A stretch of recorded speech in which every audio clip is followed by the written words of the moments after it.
इस adventure film की कहानी की शुरुआत होती है एक बहुत ही बड़े टाउन को दिखाते हुए, जो चारों तरफ से एक बड़ी बड़ी दीवार से घिरा हुआ था। टाउन के लोगों का ये मानना था कि दीवार के उस तरफ एक जादुई दुनिया है। हालांकि सभी लोगों का मन करता था वो उस दूसरी दुनिया में जाकर देखने का, लेकिन आज तक जो भी वहाँ पर गया वो लौटकर वापस ही नहीं आ पाया। अब हमें उसी टाइम में रहने वाला डस्टन नाम का एक लड़का भी दिखाया जाता है। उसे बहुत ज्यादा मन करने लग गया था कि वो हॉल के दूसरी दुनिया में दूसरी दुनिया को जाकर के देखे। इसीलिए डस्टन दीवार पर मौजूद उस गार्ड को चकमा देने में लग जाता है और उसका ध्यान हटते ही दीवार उड़कर उसके दूसरी तरफ भी चला जाता है। डस्टन चलते चलते एक बहुत ही बड़े मार्केट में भी पहुंच गया था। ये तो मैजिकल मार्केट होता था जहाँ पर अजीब अजीब तरीके की चीजें भी मिला करती थी। अब यहाँ पर डस्टन आगे चलते हुए ऊने नाम की एक राजकुमारी से मिलता है, जिसे कि एक खतरनाक बिच ने अपने पास कैद कर रखा है और वो उससे लगातार कस्टमर को फूल बेचने का काम भी करवाती थी। डस्टन और ऊना पहली बार एक दूसरे को देखते हैं और उन लोगों ने एक दूसरे को पसंद भी कर लिया था। दोनों काफी अच्छी तरीके से बातें करते हैं। अब थोड़ी देर के बाद ऊना डस्टिन को लेकर एक कोने में लेकर चली गई थी और वहाँ पर वो दोनों बहुत ही अच्छा टाइम स्पेंड भी करते हैं। इन सारी चीजों के बाद डस्टिन अपने टाउन में भी आ गया था। यहाँ पर डस्टिन को अपने टाउन में रहते हुए पूरे 9 महीने भी बीत जाते हैं। तभी डस्टिन के दरवाजे के बाहर एक अनजान आदमी आता है, जिसने की बास्केट में एक बच्चे को दे दिया था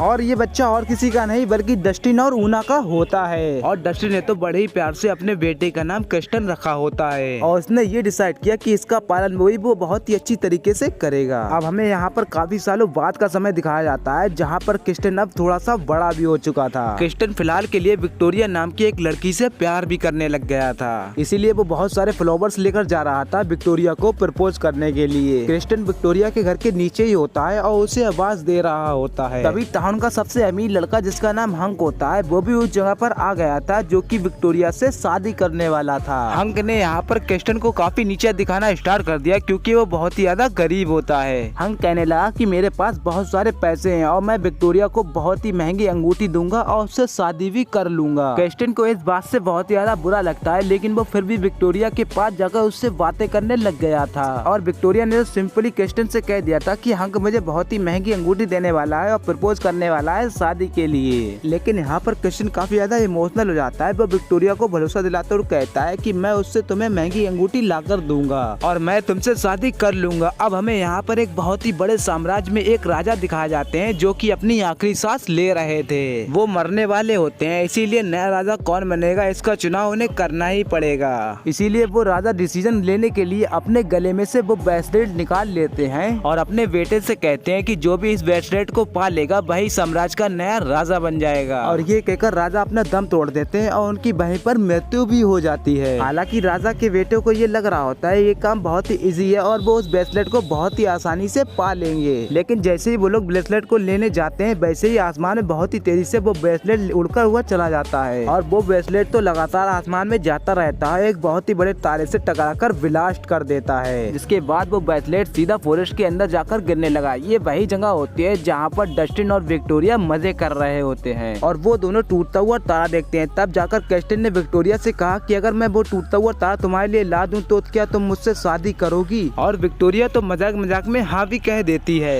इसीलिए अब क्रिस्टन ने डिसाइड किया वो उस तारे को लेकर आ जाएगा। और अब वो तारा जैसे ही फॉरेस्ट में गिरता है तब वो एक लेडी के फॉर्म में कन्वर्ट हो जाता है, जिसका नाम लिन होता है। अब लिन की एनर्जी महसूस करके उस जंगल में 3 विशेष होते हैं, उनके बारे में उसे बिल्कुल अंदाजा हो गया होता है। और अब वो तीनों विश बहुत ही ज्यादा खुश होते हैं लिन को मारने के लिए, उसके बाद उसका हार्ट खाने के लिए, क्योंकि ये विशेष जितने भी लोगों का ब्यूटीफुल हार्ट खाती थी उतनी ज्यादा खूबसूरत ये हो जाती थी। और अब तीनों बीच में से लामिया नाम की एक बीच उनके सामने आ जाती है, जिसके पास एक दूसरी औरत का हार्ट भी मौजूद था। वो उसे तुरंत ही खाकर अपने आप को जवान कर लेती है। लामिया काफी ज्यादा ब्यूटीफुल लग रही थी। अब वो बिना कुछ देर किए लिन को फॉरेस्ट में ढूंढने के लिए चली जाती है। अब हमें यहाँ पर डस्टिन दिखाया जाता है, जो कि क्रिस्टन के फादर होते हैं। डस्टिन को समझ में आ गया था कि क्रिस्टन भी उसी फेज से गुजर रहा होता है जिससे कि वो गुजरा था, यानी क्रिस्टन विक्टोरिया से प्यार जो करता है। तब जाकर डस्टिन क्रिस्टन को एक माँ की उसकी निशानी भी दे देता है। डस्टिन अपने बेटे क्रिस्टन को कह रहा होता है कि तुम्हारी मदर एक बिच के पास कैद है और एक ताबीज की मदद से उस बिच ने तुम्हारी मदर को कैद कर रखा था। और साथ ही साथ एक वो बकेट भी देता है क्रिस्टन को, जिसके अंदर उसकी माँ ने कुछ सामान भी रखे होते हैं। वहाँ पर तो एक ब्लैक कलर की कैंडल होती है, जिसके ऊपर एक लेटर भी लिखा होता है। उस लेटर के अंदर क्रिस्टन की मदर ऊना ने साफ साफ मेंशन किया होता है कि अगर तुम इस कैंडल को जलाकर मुझे याद करोगे तो तुम डायरेक्टली मेरे पास टेलीपोर्ट होकर आ जाओगे। और डस्टिन ये टेस्ट करने के लिए उस कैंडल को जला लेता है और कैस्टन को सोचने के लिए कह देता है। लेकिन कैस्टन अपनी मदर के बारे में नहीं बल्कि उस टूटे हुए स्टार के बारे में सोच रहा था, इसीलिए वो अगले ही मूवमेंट में डायरेक्टली टेलीपोर्ट हो जाता है उस टूटते हुए तारे के पास, यानी कि लिन के पास। लिन इस बात से बहुत यार डर गई थी और वो साइड में भी आ जाती है और उसने बताया कि मैं आसमान की ऊंचाइयों से आई हूँ और यहाँ पर आकर मैं गिर गई हूँ। कैस्टन को जैसे अंदाजा होता है कि लिन वही स्टार है तो वो उसे अपने हाथ से बांधकर उससे कहता है कि मैं तुम्हें विक्टोरिया के हवाले कर दूंगा, उससे शादी भी कर लूंगा और बहुत ही ज्यादा खुश भी रहूंगा। लिन भी यहाँ पर कैस्टन को काफी घूर कर देखने लग जाती है। अब हमें वहीं मरे हुए राजा के 3 बेटे भी दिखाए जा रहे थे जो कि अपने सिपाहियों के साथ ड्रिंक भी पी रहे होते हैं। लेकिन ड्रिंक पीने के अगले ही मोमेंट में कई सारे भाई और कई सारे सिपाही मारे गए थे क्योंकि सेप्टिमस नाम के भाई ने पूरे ड्रिंक के अंदर जहर मिला दिया होता है। हालांकि प्राइमस नाम के भाई को ये पहले ही से पता होता है, इसीलिए उसने ड्रिंक ही नहीं पी थी। लेकिन वो सेप्टिमस की इस हरकत से पूरी तरीके से डर गया था क्योंकि दोनों को तो सम्राट की गद्दी चाहिए होती है। अब हमें यहाँ पर वही विच लामिया दिखाई जाती है जिसने की इंसानों का रूप ले लिया था और अब वो आकर के एक आदमी को भेड़ में कन्वर्ट कर देती है जिसके ऊपर वो बैठकर लगातार सफर भी तय करने लग गई थी क्योंकि किसी भी हाल में वो लिन को पकड़कर उसकी खूबसी एब्जॉर्ब करनी थी।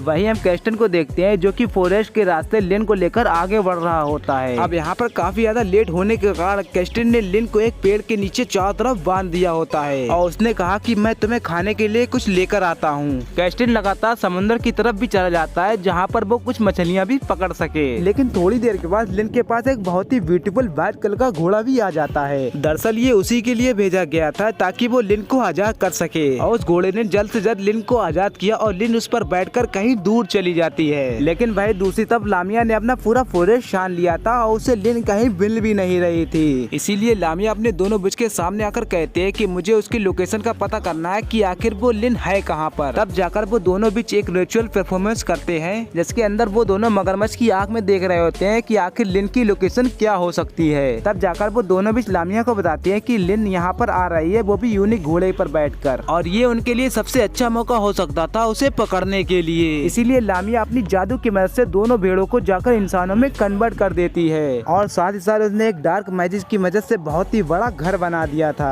जो कि एक होटल की तरह दिख रहा होता है और उसके अंदर सारे रिसोर्स भी मौजूद होते हैं। दरअसल लामिया का प्लान था कि लिन यहाँ पर आकर के इस होटल में रुक जाए, जिसके बाद वो सारी बिच लिन को पकड़ लेंगी और उसे पकड़ने के बाद जान से मार के उसका दिल भी निकाल लेंगी। और यही प्लान वो अपने सभी साथियों के साथ बनाती है और आगे भी बढ़ने लगती है। अब यहाँ पर कैस्टन फॉरेस्ट में जब लिन के लिए खाना लेकर आया तो उसे पता चला कि लिन तो यहाँ से गायब हो चुकी है। कैस्टन इस बात से बहुत यार नाराज हो गया था और पेड़ के नीचे सोने लगता है। तभी कैस्टन को अजीब तरह के विजन आने लगते हैं जिसमें उसे दिख रहा था कि लिन को बहुत यार टॉर्चर किया जा रहा है और उसके आसपास जो खतरनाक बिच हैं वो उसका बलिदान देने वाले हैं। कैस्टन को ऐसा लग रहा था कि कोई तो उसकी मदद के लिए पुकार रहा है और उसे जल्द से जल्द लिन को बचाना होगा, नहीं तो उसे जान से मार दिया जाएगा। कैस्टन यहाँ पर काफी डरा हुआ होता है। जब वो अपनी आंखें खोलता है तो उसकी आंखों के सामने एक घोड़े की सवारी आती हुई देखती है। कैस्टन तो उस घोड़े की सवारी का पीछा करने लग गया था और उनसे चढ़ने की अनुमति मांग रहा था। घोड़ा गाड़ी के अंदर जो आदमी निकलता है वो और कोई नहीं बल्कि एक प्राइमर्स होता है। प्राइमर ने तो तुरंत ही कैस्टन को अपने घोड़ा गाड़ी में ले लिया और उसे लेकर आगे भी बढ़ने लग जाता है। अब हमें यहाँ पर लिन दिखाई जाती है जो कि काफी लंबे समय तय करने के बाद उसी होटल में आ जाती है जिसे कि लामिया ने उसे फंसाने के लिए बनाया था। अंदर जाने के बाद लामिया लिन का बहुत ही अच्छी तरीके से ख्याल भी रखती है। वो तो लिन को एक कमरे में लिए जाती है, उसकी काफी अच्छी तरीके से मसाज भी करने लगती है। लेकिन लिन को ये बिल्कुल अंदाजा नहीं था क्योंकि लामिया नीचे से एक चाकू निकालती है लिन को मारने के लिए, क्योंकि लिन का वो हार्ट निकाल ले और उसे खा करके वो एकदम जवान हो जाए। लेकिन तभी दरवाजे पर दस्तक होती है कैस्टन और प्राइमर्स की, क्योंकि वो दोनों भी ट्रैवल करते हुए उसी होटल के पास पहुंच चुके थे और दरवाजा खोलने पर वो दोनों भी अंदर आते हैं। इसीलिए लामिया ने लिन को मारना छोड़ दिया था और वो बाद में ट्राई करने की कोशिश करती है और प्राइमर्स जैसे एक बाल टब को देखता है तो वो उसके अंदर कूद पड़ा नहाने के लिए। वही कैस्टन भी अपने घोड़े को एक सेफ जगह पर खड़ा कर देता है। लेकिन अब यहाँ पर वो आवाज सुनते ही लिन वहाँ पर आ गई थी। प्राइमर्स ने जैसे ही लिन के गले में वो लॉकेट देखा तो वो उससे कहने लगा कि ये लॉकेट मुझे दे दो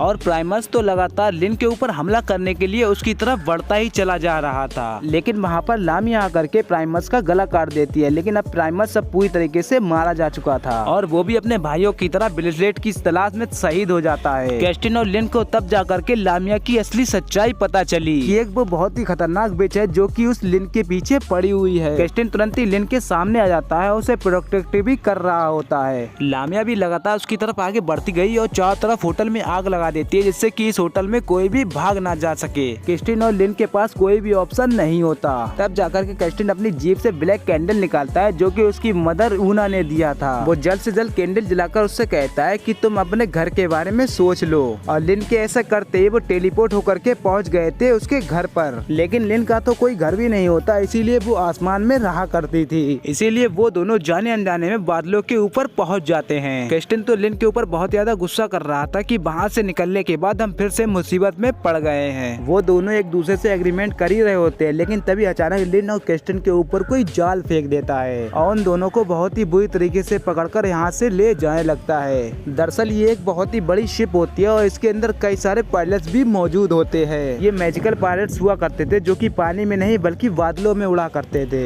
उन सारे पेरेंट्स का कैप्टन लिन और क्रिस्टिन को बहुत ही गौर से देख रहा होता है। वो कैप्टन तो उन लोग को अपने साथ लेकर कहीं दूर चला गया था। अब हमें यहाँ पर प्राइमस के डेड बॉडी के पास सेप्टिमस दिखाया जाता है, जो कि अपने इस भाई की मौत से काफी ज्यादा गुस्सा हो रहा था। उसे कुछ ही नहीं समझ में आ रहा था कि यहाँ पर कुछ समय पहले होटल हुआ करता था और वो यहाँ से गायब हो चुका होता है। सेप्टिमस वहाँ पर छुपे उस आदमी को तुरंत ही बाहर निकालता है, जिसे कि लामिया ने भेड़ से इंसान में बदल दिया था। सेप्टिमस ने उस आदमी को डराते धमकाते पूछा कि आखिर यहाँ पर हुआ क्या था। तब वो आदमी सारी बातें बता देता है कि लामिया नाम की बिच ने ये सब किया है। दरअसल वो लिन के पीछे पड़ी हुई है, जिसके पास वो ताबीज मौजूद है, क्योंकि वो उस लिन को जान से मार देगी और उसके दिल को भी खा लेगी, ताकि वो बिच ताकतवर और बहुत ही ज्यादा खूबसूरत हो जाए। और इसी के साथ इस मूवी का यहीं पे एंड होता है। उम्मीद करता हूँ दोस्तों आपको हमारी ये वीडियो पसंद आई हो। पसंद आई हो तो इस वीडियो को लाइक करके हमारे चैनल पे नए हैं तो चैनल को भी सब्सक्राइब कर लें और अपने दोस्तों में भी शेयर कर दें, ताकि वो लोग हमारी वीडियो पर ज्यादा से ज्यादा कमेंट करें। और ऐसी अमेजिंग वीडियो देखने के लिए आप लोग हमारे यूट्यूब चैनल पर बने रहें। तो मिलते हैं नेक्स्ट वीडियो में, तब तक के लिए टाटा बाय।